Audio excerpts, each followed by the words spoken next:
Punto por punto, análisis y crítica sin censura.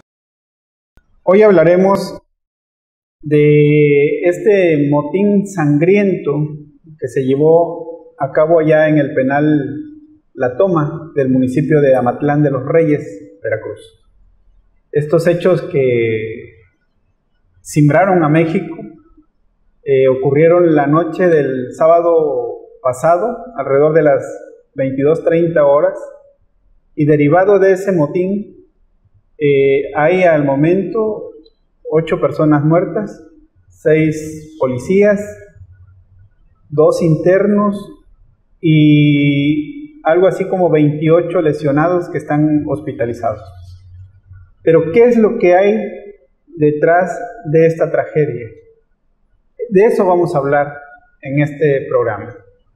Sí, Roberto, el hecho, lo que nos ha cimbrado de todo este caso, la toma de este penal, en el cual se evidencia que había un control por parte de los Zetas, y sobre todo de Zetas, de este grupo delincuencial, con una gran influencia y operando hacia afuera, hacia el exterior, y sembrando terror, continuando con su negocio. En toda esta zona podríamos establecer dónde queda Amatlán.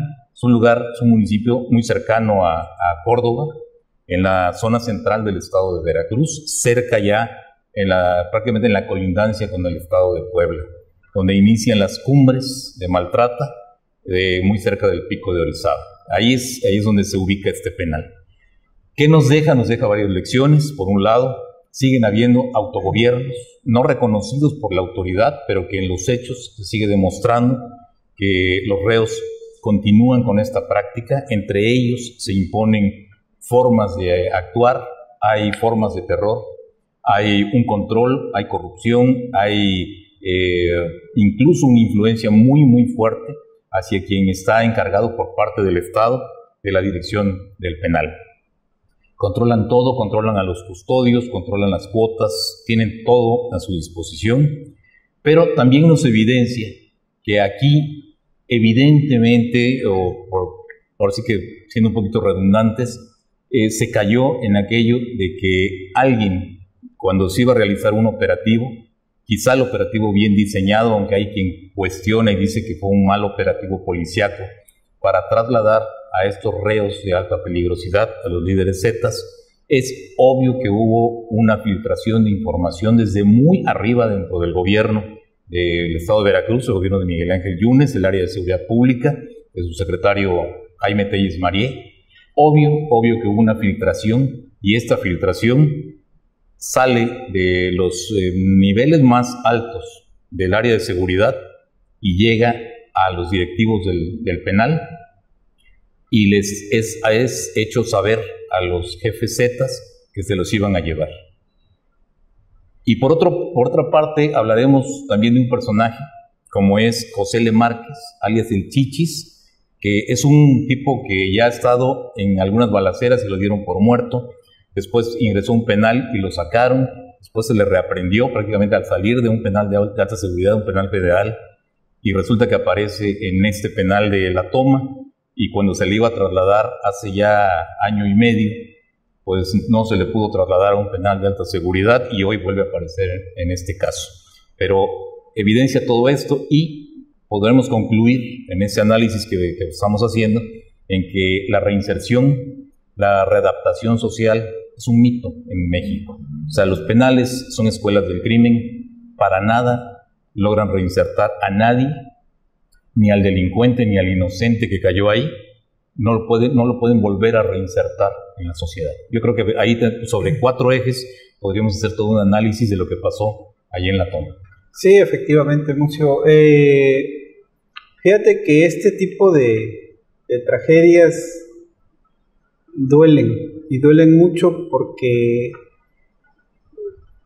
tuvieron que haber 8 muertos para que hoy estemos hablando de los penales, estemos hablando de esa tragedia humana que vivimos todos los días, Mucio, porque son personas que llegan a estas cárceles que efectivamente llegan para recibir un castigo por haber cometido una falta, pero también socialmente se supone que llegan para ser preparados para poder reintegrarse a la sociedad.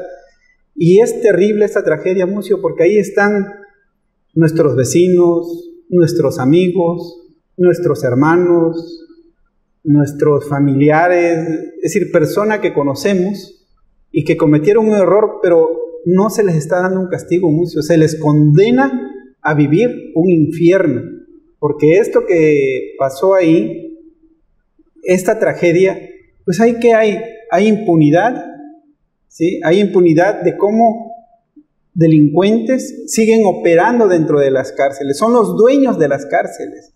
Estas personas que ahora iban a ser trasladadas, a ser reubicadas para precisamente dejaran de operar, porque desde la cárcel estaban operando secuestros, estaban operando homicidios, tráfico de drogas.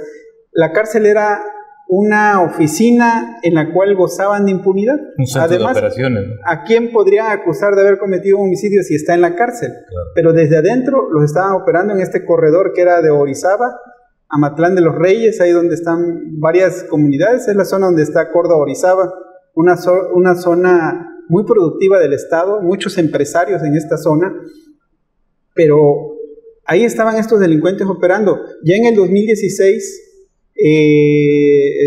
sale una nota de cuando el gobernador del estado, Miguel Ángel Yunes Linares, anuncia de que iban a trasladar a este mentado Chichis y al otro que era el Cachorro. El Cachorro, Manuel, ¿sí? Escalona. Que los iban a trasladar a una cárcel de alta seguridad. Y resulta que incluso transmitieron a través de los medios, transmitieron cómo estaban preparando el operativo, cómo se supone que ya los llevaban en camino a ese penal de alta seguridad. Y hasta hoy nos estamos enterando que nunca hubo ese traslado, y también hoy nos enteramos que cuando se estaba llevando ese traslado, un abogado llegó con un amparo y alto ahí. Ellos no se mueven de aquí porque están amparados. ¿Qué evidencia, Roberto? Que hay complicidad de jueces, claro, es decir, complicidad a los altos niveles, y eso es lo que está hundiendo nuestro país, la complicidad de estos corruptos políticos y jueces que tienen al país en la miseria, en este infierno.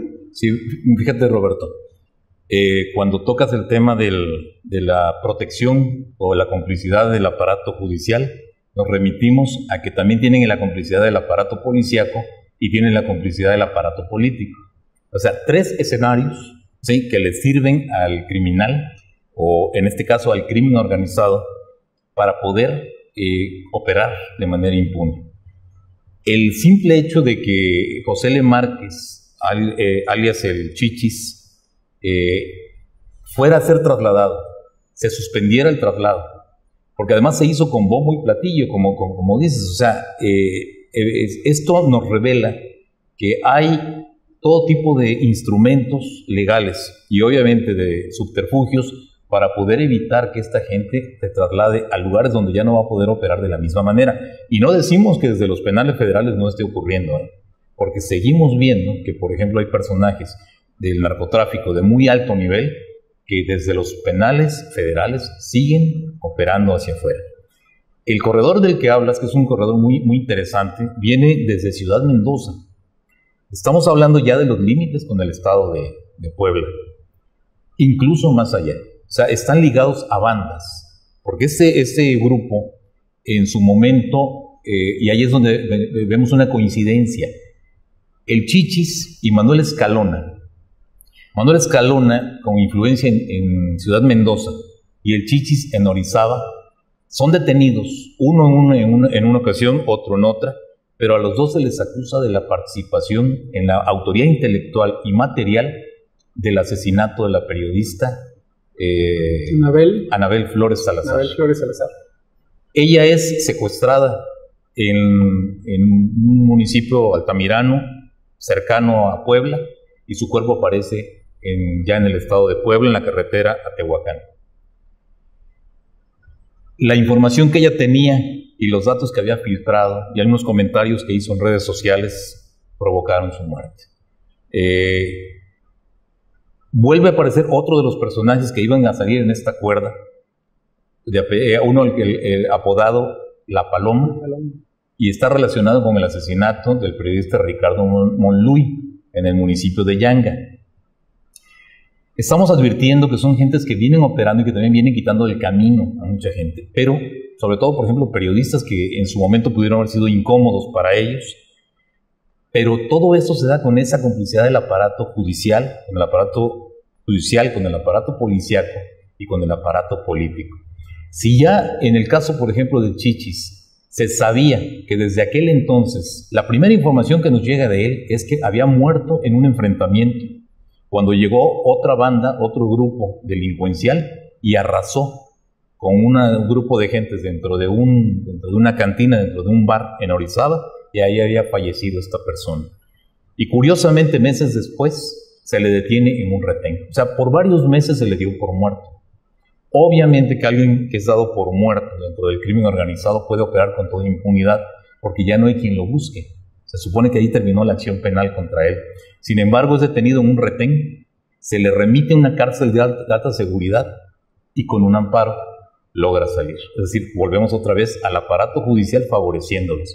Sin embargo, el entonces fiscal del estado de Veracruz, Luis Ángel Bravo Contreras, había preparado varias órdenes de aprehensión, había solicitado varias órdenes de aprehensión que se le concedieron y lo pudo reaprender, y con eso fue que se le remitió ya a esta cárcel aquí en el estado de Veracruz. Pero en diciembre de 2016, cuando Miguel Ángel Yunes tenía apenas unos días como gobernador, es cuando se da esta situación en el penal y había que trasladarlo. Se hace todo y luego resulta que con un amparo logró permanecer en este penal. Pero es el retrato de lo que pasa en La Toma. En su momento, lo que sucedió, por ejemplo, en Acayucan, lo que sucedió en Coatzacoalcos, en La Toma, Acayucan y Coatzacoalcos, en el sexenio anterior, se fugaron simultáneamente más de 20 reos y casi todos eran zetas. ¿Quién les da el pitazo? ¿Quién les avisa? Pues solamente desde el aparato policíaco, que es donde se sabe, o si hay alguna orden de algún juez para esos traslados, también desde ahí viene. O sea, estamos hablando de una situación demasiado podrida, demasiado corrupta, que es lo que está incidiendo en que desde ahí pueden hacer lo que quieran. Ellos saben que pueden operar hacia afuera y que le están causando un daño muy grave a la sociedad.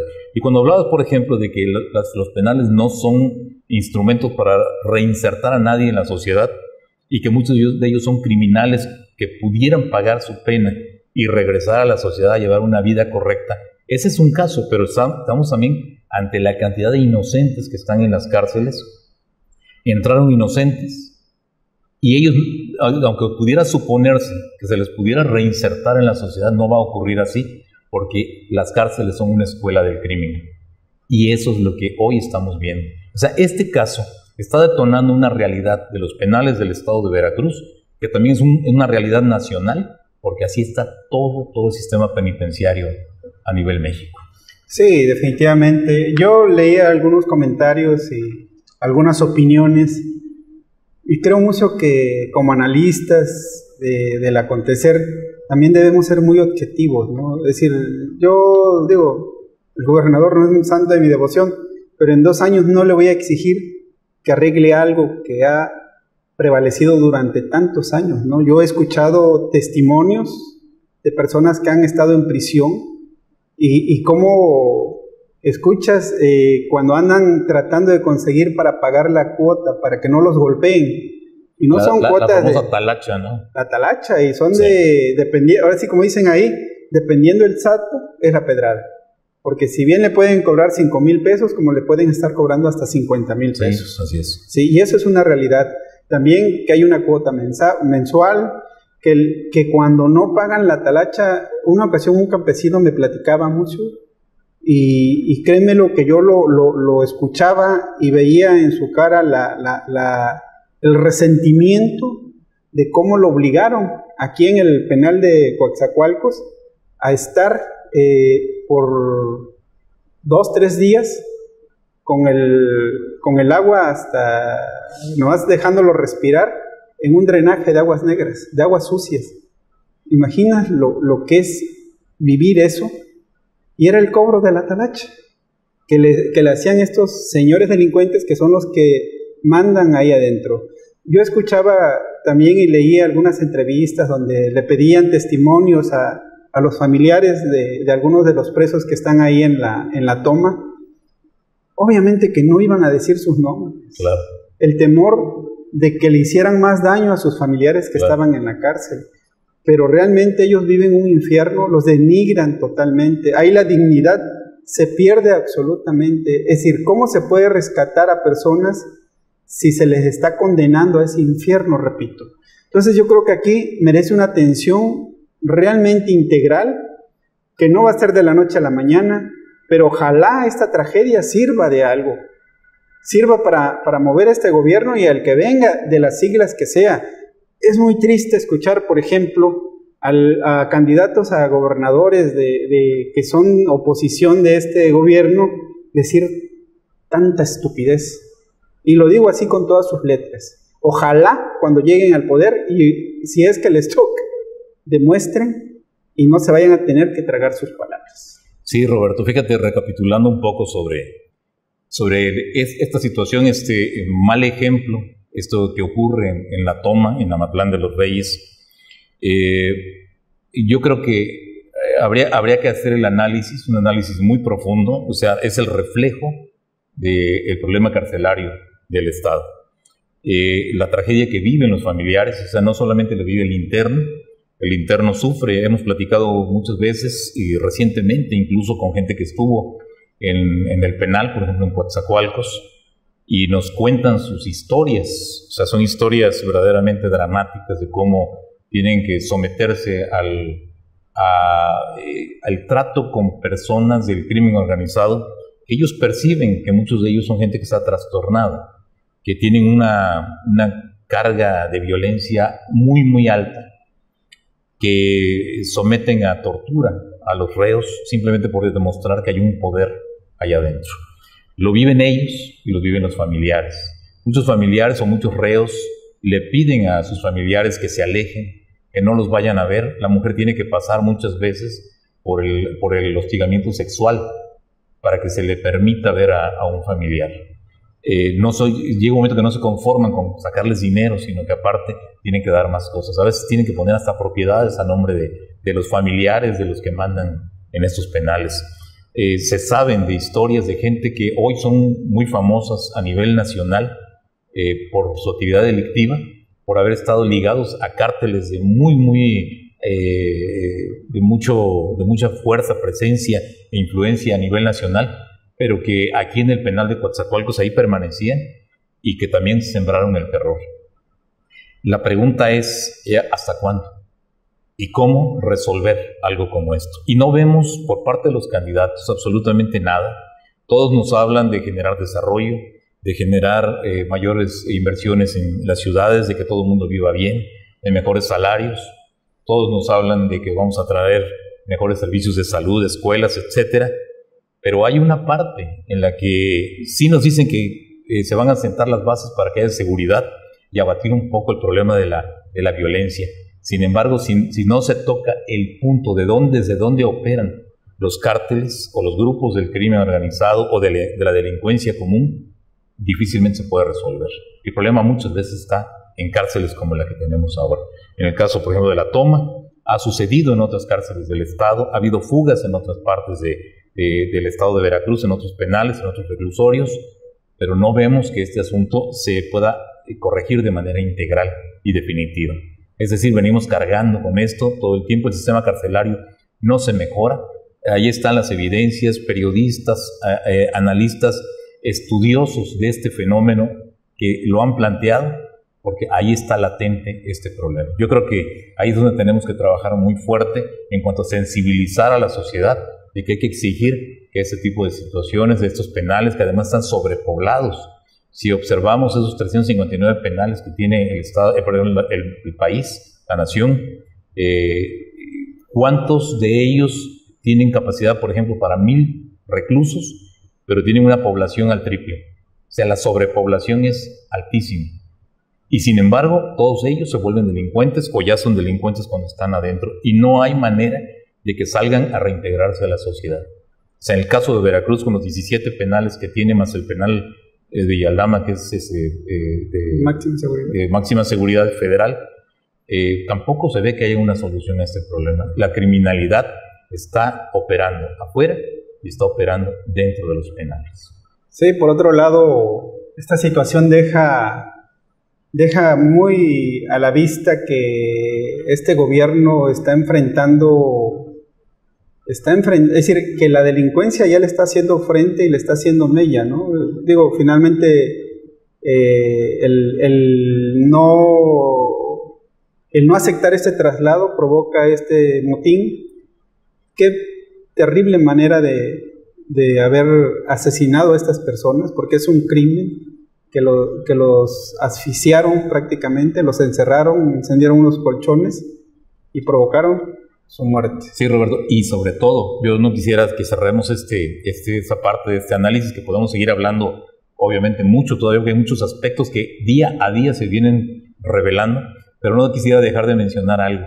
Cuando llegó la policía a aplicar el operativo, ya estaban preparados estos jefes zetas. El Chichis, el Cachorro, la Paloma, los 4... Rolando. Ajá, estaban preparados. Alguien les avisó. Por eso la detención del director del penal y de los 10 custodios, porque seguramente ahí se va a revelar qué mando a alto nivel dentro del gobierno de Miguel Ángel Yunes o dentro del área de seguridad pública de Telles Marié, de dónde les dieron el pitazo, de dónde llegó la filtración, porque no es común que alguien en un operativo, que normalmente son operativos sorpresa para hacer el traslado, las cuerdas de reos, ya esté preparado. Estaban preparados, tenían barricadas, tenían todo para enfrentar a esta gente. Y cuando entran, y además entran policías novatos, cadetes, niños como les llaman dentro del argot, dentro de la jerga policíaca, cuando ya llegan ahí es cuando los retienen, los encierran en una celda o en una habitación, les incendian los colchones y finalmente mueren asfixiados por la inhalación de humo. Es decir, es un crimen con premeditación, alevosía y ventaja. Pero, ojo,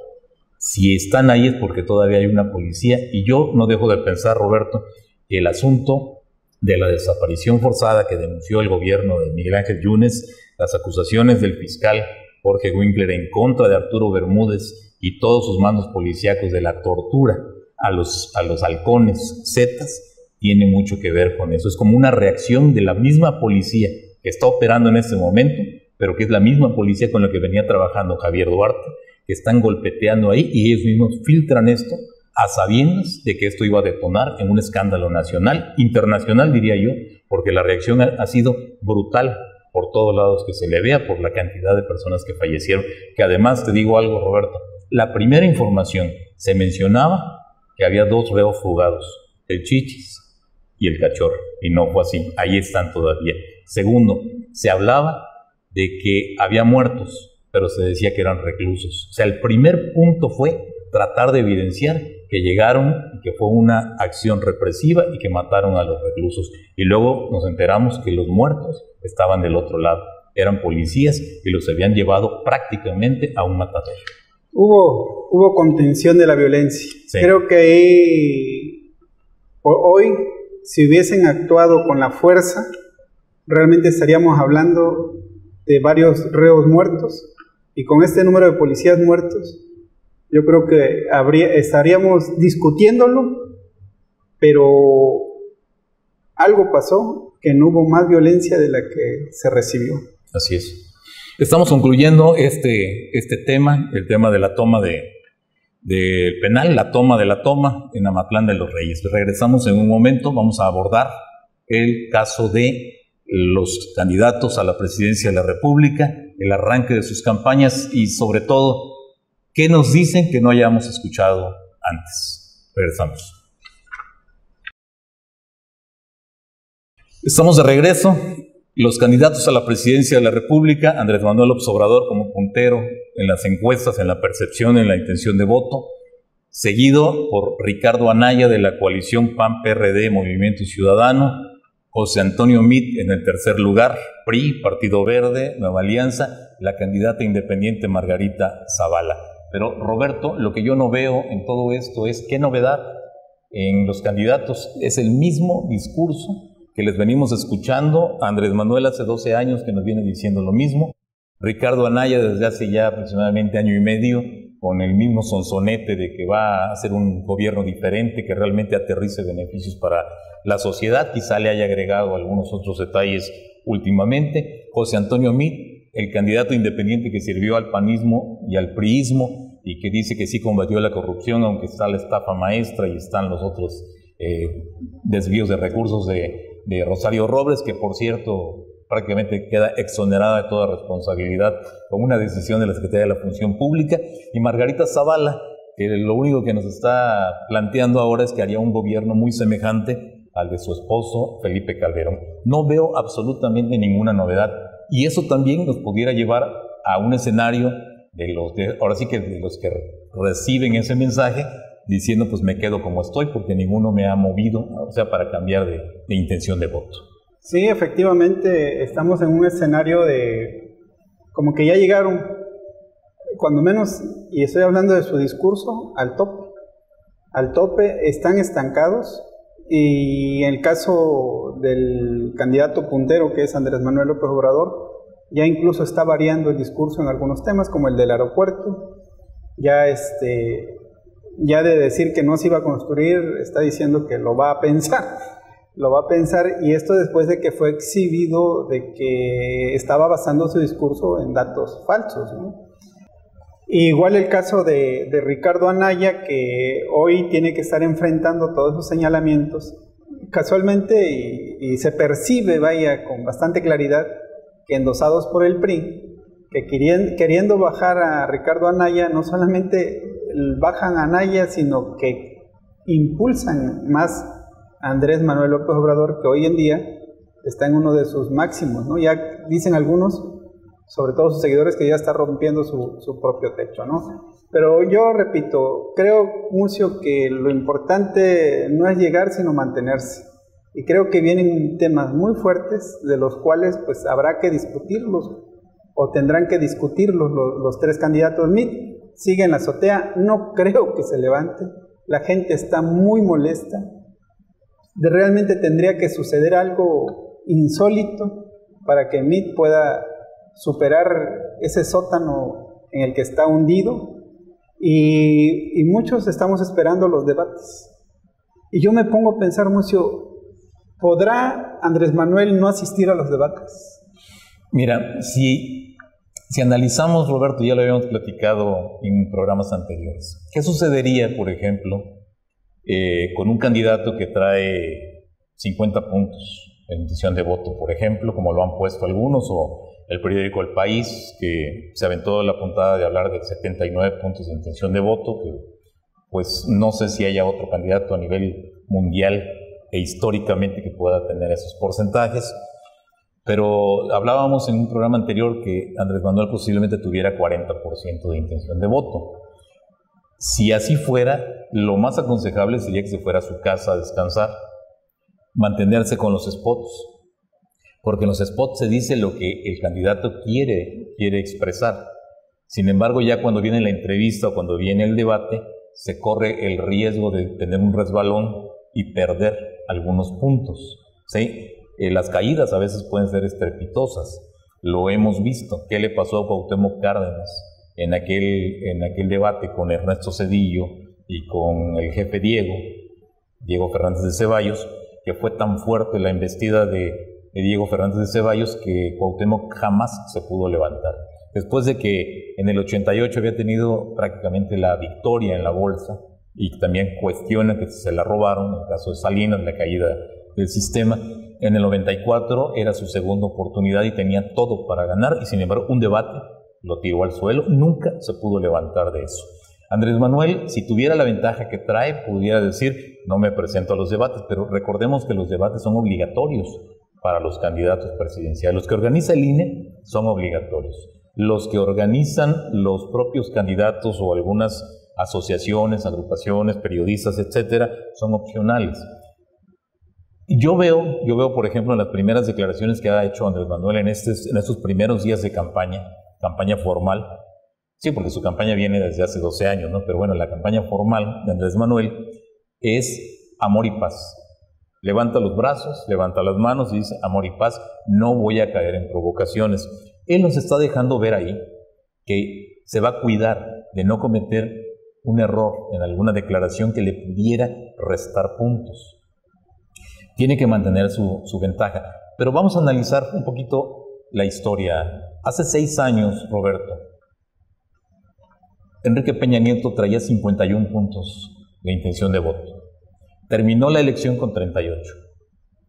Andrés Manuel López Obrador traía 15 puntos y subió a 31 puntos. Rebasó a Josefina Vázquez Mota y quedó en segundo lugar. Cualquier analista en ese momento coincidió en decir, si la campaña ha durado un mes más, Andrés Manuel alcanza a Peña Nieto. 51 puntos, Roberto. O sea, pocos candidatos. Yo no recuerdo a un aspirante presidencial del PRI haber llegado a 51 puntos, y eso fue lo que tuvo Enrique Peña Nieto. Obviamente, con el voto de muchos jóvenes que nunca vieron gobernar al PRI, o eran unos niños cuando el PRI estaba en sus peores momentos, cuando era un hartazgo absoluto y total, y que eso fue lo que muchos de ellos dijeron, hay que darle una oportunidad al PRI porque ya hemos visto gobernar muy mal al PAN con Fox y con Calderón, y nunca se imaginaron que el PRI nunca iba a cambiar. Hablaban y se creyeron el cuento del nuevo PRI, que no era más que el viejo PRI, nada más que remasterizado. Entonces, yo si advierto esta situación es porque las cifras no son definitivas. La intención de voto se modifica al paso de la campaña. La precampaña es una cosa, el mes de silencio es otra, pero la campaña es la que define todo. Y a veces el debate es el todo o el nada. Puede derrumbar a un candidato. Muy buen planteamiento, Roberto. El suponer que pudiera haber un traspié en Andrés Manuel López Obrador y que posiblemente dijera, no voy a ir. Lo que yo también no sé es, y si no asiste al debate o a cualquiera de los debates que organice el INE, ¿pierde la candidatura? Eso yo no he visto que eso se haya planteado todavía. Pues el INE y se las atreverían, instituciones, Roberto, ese es el punto. Y se atreverían a tumbarle la candidatura por no asistir a los debates. Ese es el punto, que Andrés Manuel se ha caracterizado precisamente por mandar al diablo las instituciones. Claro. No las mandó solamente al diablo por un decir, las ha mandado al diablo una y otra vez. Una y otra vez. Es muy difícil, Mucio. Porque conoce el sistema, Roberto. Sí. Porque sabe que el sistema no le va a hacer nada. Los demás lo conocen, pero no se atreven a hacerlo. Él sabe que él provocando logra más. Entonces él sabe que si se resiste, por ejemplo, a ir a un debate, si él ve muy consolidada su posición para ganar la elección, se puede dar ese lujo. Decir, no voy a ir porque ahí me van a acabar. Ahí me van a sacar hasta lo que yo quizá ni me imagino, pero puede ser que ocurra. Ya le pasó a Anaya. A Anaya le empezaron a cuestionar sus bienes. Le empezaron a cuestionar la estancia de su esposa y sus hijos en el extranjero. Que yo te digo, en lo particular, conozco a muchas personas que mandan a sus hijos a estudiar a Estados Unidos. Se pasan 1 o 2 años allá para que regresen a México sabiendo el idioma perfectamente, porque para ellos es parte de su vida. Hay gente en Coatzacoalcos, gente adinerada, gente empresarios, gente muy sencilla que no se mete en política y que terminando la primaria mandan a sus hijos al extranjero. La familia Ruiz, consignatarios de barcos, todos lo han hecho así. Y hay mucha gente que lo hace. Si tuviéramos la oportunidad de que nuestros hijos se prepararan mejor, y muchas veces hemos visto que familiares nuestros han ido a estudiar al extranjero para prepararse mejor y regresan con doctorados y maestrías, y no creo que eso sea condenable para nadie. Yo esa parte no la veo mal en Ricardo Anaya, y que por ahí le han estado pegando, pero le han sacado todo. ¿Por qué? Porque hay que tumbarlo. El error del PRI es suponer que quitándole puntos a Anaya se le van a agregar a mí, y más bien yo creo que eso se lo han estado sumando a López Obrador. Por eso es que el PRIAN, que hoy se ve ya muy desbaratado, más bien ahora se convirtió en un primor, porque vemos a un Peña Nieto del PRI impulsando muy fuerte la consolidación de Andrés Manuel López Obrador de Morena, y por eso hablamos de un primor. Y bueno, en política como en la vida, lo que no mata fortalece. Claro. Y pudiera haber un Anaya fortalecido. Habrá que ver en estos primeros 30 días de campaña, a ver qué giro da. Y eso, digamos, estamos hablando del escenario nacional. El escenario local, regional, Lucio, realmente es patético. Sí. Mira, Roberto, si me permites, hablemos, por ejemplo, de a nivel estado y a nivel regional. Creo que nos va a dar la pauta para muchos programas, y esa es la intención, ir desglosando, por ejemplo, Coatzacoalcos, Minatitlán, Cozoleacaque, en la esfera federal. En la esfera local pudiéramos hablar de Coatzacoalcos, Minatitlán, Coatzacoalcos rural, Coatzacoalcos urbano, Minatitlán, Cozoleacaque. Pudiéramos extendernos hasta Cayucan para ver ahí, y porque ya habíamos tocado en el programa anterior la influencia de los caciques en cada uno de ellos. Pero si observamos, por ejemplo, el panorama estatal, primero, cuestionar a Miguel Ángel Yunes Linares en la intención de que sea su hijo el sucesor, ha sido un frente que le ha abierto Andrés Manuel López Obrador, que lo ha seguido tocando Cuitláhuac García Jiménez, el candidato de Morena al gobierno de Veracruz. Pepe Yunes no toca ese punto. ¿Por qué? Porque a fin de cuentas la relación de Pepe Yunes personal con los Yunes azules no es mala. Tienen sus divergencias en lo político, pero se han respetado mucho en lo personal. Perdón, en lo personal, no tanto en lo político. Pero yo observo, por ejemplo, como punto flaco de Yunes Márquez, esa parte. O sea, el que sea el hijo del gobernador, esa es la parte que yo más le cuestionaría. La otra es que dentro de su función como alcalde 2 veces, los resultados de Boca del Río no tienen cómo objetársele. O sea, con 400 millones de presupuesto anual, tienen un desarrollo mucho mayor que Coatzacoalcos, que tiene 1.300 millones de pesos anuales de presupuesto. Ni se diga, por ejemplo, en el caso de Jalapa, que es un verdadero estacionamiento todo Jalapa, que no se ve ni por dónde deben andar los vehículos, la gente con problemas muy serios, ha crecido la criminalidad. Es decir, por eso incluso la alcaldía la ganó Morena, porque había un hartazgo hacia el priismo. Cuitláhuac García, ¿qué le veo yo? Pues no le veo prácticamente nada. Está estacionado en lo que ha sido su lucha por los maestros, porque tiene una identificación con el magisterio a nivel nacional, pero sobre todo veracruzano. Su discurso es: vamos a echar abajo la reforma educativa, repitiendo mucho a López Obrador, colgado de Andrés Manuel López Obrador. Cuando López Obrador no se para por el estado de Veracruz, prácticamente nos olvidamos con quién está contendiendo Morena. Y yo creo que Cuitláhuac, que es un joven, bueno, ya no tan joven, pero la verdad es que ha trabajado muy bien con los jóvenes, tiene un aspecto juvenil. La verdad es que Cuitláhuac tendría mucho más que hacer si trajera un verdadero discurso fuerte, sólido. Y lo que lamento de veras mucho, profundamente, porque conozco a Pepe Yunes, es que es un personaje tan correcto en su forma de ser, tan íntegro en su vida personal, dedicado a sus negocios de su familia. Lo que tiene se lo ganó, nació bien, nació en pañales de seda, pero jamás se le ha podido acusar de un fraude, de un acto de corrupción, pero tiene una marca patética, no mala, patética, se llama PRI. El PRI no lo deja crecer. Pepe Yunes no va a pasar del 20%, anda por el 13% en algunas encuestas, anda por el 17% en otras, quizá el 19%, pero no levanta más allá de esos 2 dígitos que no le ayudan para poder ganar una contienda. O sea, yo creo que ese es parte del panorama estatal. Sí. Y recordemos también, hoy el PAN está en el poder, hoy no son oposición. Javier Duarte fue el mejor activo de la campaña de Miguel Ángel Yunes. Hábilmente Miguel Ángel Yunes viene dando ciertos golpes. Casi cada mes da un golpe que tiene que ver con Javier Duarte.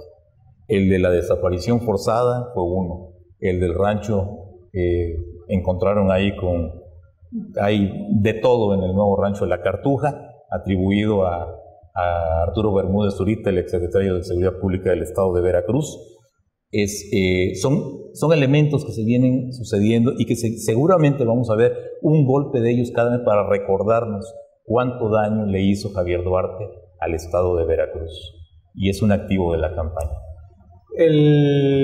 Fíjate que el caso precisamente de esta toma, de este motín en la toma, ahí en Amatlán de los Reyes, creo que puede ser algo que nos explique muy bien el porqué un candidato, un gobernador no debe estar vinculado directamente a una campaña política. ¿Sí? Todo lo que está pasando en el Estado, obviamente, si le encontramos tintes políticos, es precisamente para golpear al gobernador, y están golpeando al Estado, claro, realmente. Por ese lado. Por otro lado, Yunes Márquez pues viene presumiendo sus 2 gobiernos en la alcaldía de Boca del Río, viene presumiendo una obra fastuosa que gana un premio internacional de arquitectura, pero sería bueno que la gente también supiera cuántos centros culturales, cuántas unidades deportivas hay en las colonias de Boca del Río, que es donde está la gente del pueblo, porque realmente terminamos viendo que a este tipo de centros, como el centro de convenciones de aquí de Coatzacoalcos, muy poca gente asiste, y la gente que asiste generalmente es porque va a pagar un boleto que le va a costar un precio alto. Es decir, para un cierto nivel para el social. pueblo sí, no están haciendo una respuesta. El caso de Cuitláhuac, el doctor Cuitláhuac, pues es una persona que llega a hacer lo que es gracias a Andrés Manuel López Obrador, va en la sombra de Andrés Manuel López Obrador, no deja de caminar bajo esa sombra y realmente no despierta interés. Realmente no es un candidato que prenda. Entonces sus expectativas son muy endebles. Realmente esa ventaja que dice tener, yo creo que en estos días va a sufrir un cambio radical. Caso de Pepe Yunes, pues efectivamente, Mucio, sus adversarios lo califican como un tipo gris, un tipo que no prende, que su discurso lo tiene que modificar si es que realmente desea competir en esta campaña, o si no, llegará a ser lo que muchos piensan, solamente comparsa para que pueda entrar o mantener el poder la familia Yunes Linares. Y en el caso de Julie Sheridan, de aquí, que es vecina aquí de Minatitlán, que es diputada local, que sale de Morena después de haber tenido ese acercamiento con Miguel Ángel Yunes Linares, pues realmente Julie va a aportarle votos a Nueva Alianza para que puedan mantener el registro. Hay una cuestión, Roberto.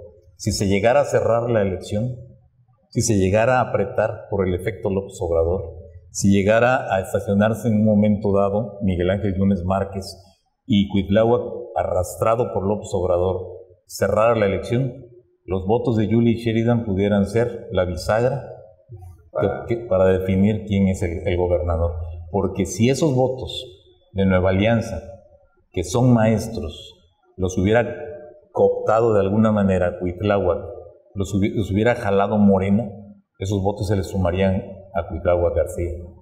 Pero como hábilmente el panal se mantiene al margen, y hasta es posible que el Partido Encuentro Social también se mantenga al margen, porque no les han dado la cuota que se había establecido y pudieran ir con candidatos propios en el estado de Veracruz. Y la cantidad de municipios que tiene Nueva Alianza. Así es. Correcto. Nueva Alianza trae creo que por ahí de 15, 16 municipios. Sí, el doble que los que tiene Morena. No, a la par de Morena y al doble de Movimiento Ciudadano. Correcto, sí. Pero la suma de votos que trae Movimiento Ciudadano son 212,000 votos aproximadamente. Bajó un poquito con lo del caso del municipio de Emiliano Zapata, me parece, y de Camarón de Tejeda, me parece, que ahí se modificó pero son alrededor de 200,000 votos. 200,000 votos te definen una elección. Si estamos hablando de candidatos que son de 1,000,000 de votos para poder ganar, de 1,300,000, 1,400,000, como fue el caso de Javier Duarte, 200,000 votos son una diferencia clave para poder ganar o perder. Y el caso de Julie Sheridan, lo que Julie Sheridan se lleve, el 1 o 2% de la votación, pueden ser la diferencia entre que gobierne Morena o no pueda gobernar. Fíjate nada más esos detalles que en algunos lugares dices, creo que no va a tener mayor repercusión, y sí lo tiene. Sí. O sea, créeme que hay mucho. Pero bueno, creo que ya después vamos a entrar incluso en materia de qué nos ofrecen, qué nos siguen ofreciendo. Distrito por distrito. Sí, distrito por distrito. Porque también aquí, créeme que en algunos casos, algunos pensaban que Renato Tronco, en el caso de Coatzacoalcos, sería un imán, y otros están viendo que no. Y en algunas colonias estamos viendo actos eventos donde se están presentando 200 personas, donde en los mítines no llegaban ni 50 personas ahí, recorridos donde no había. Es decir, es impredecible lo que está pasando, pero todavía estamos apenas comenzando. Acuérdate que únicamente están empezando los federales. Los federales, sí. Hasta finales del mes de abril comenzarán ya las campañas estatales, y ahí es donde ya veremos en toda su expresión a candidatos a la gubernatura, candidatos a la diputación local. Y hay otra cosa, Roberto, no descartemos elección de Estado frente a la intención de voto. Y la otra que no podemos perder de vista, si el PRI y el PAN se ponen de acuerdo, se van a tratar de repartir Congreso Federal, que incluye Cámara de Diputados y Cámara de Senadores, para uno de esos partidos que tengan prevalencia en ellos y poder atarle las manos a un López Obrador si llegara a ganar la presidencia. El Congreso va a ser el contrapeso. Y por eso López Obrador habla de la consulta ciudadana, porque eso sería mandato por encima del Congreso. Es algo que Silva Herzog y Aguilar Camín ya se lo plantearon. Y por otro lado, si el gobernador de Veracruz logra las diputaciones locales que necesita para tener el Congreso del Estado, va a llevar de aliado al PRI, para tratar de que entre los dos no le dejen nada a Moreno. Pero bueno, eso ya es tema que nos va a servir para otros programas, para otros análisis. Pues bien, estamos terminando. Nos pedimos, le agradecemos que nos sigan. Síganos en nuestras cuentas, muciocárdenas.com, Facebook igual, presencia.mx, Presencia Sureste y www.presencia.mx. Denle me gusta a nuestras cuentas de Facebook, ayúdennos de esa manera. Les agradecemos su atención.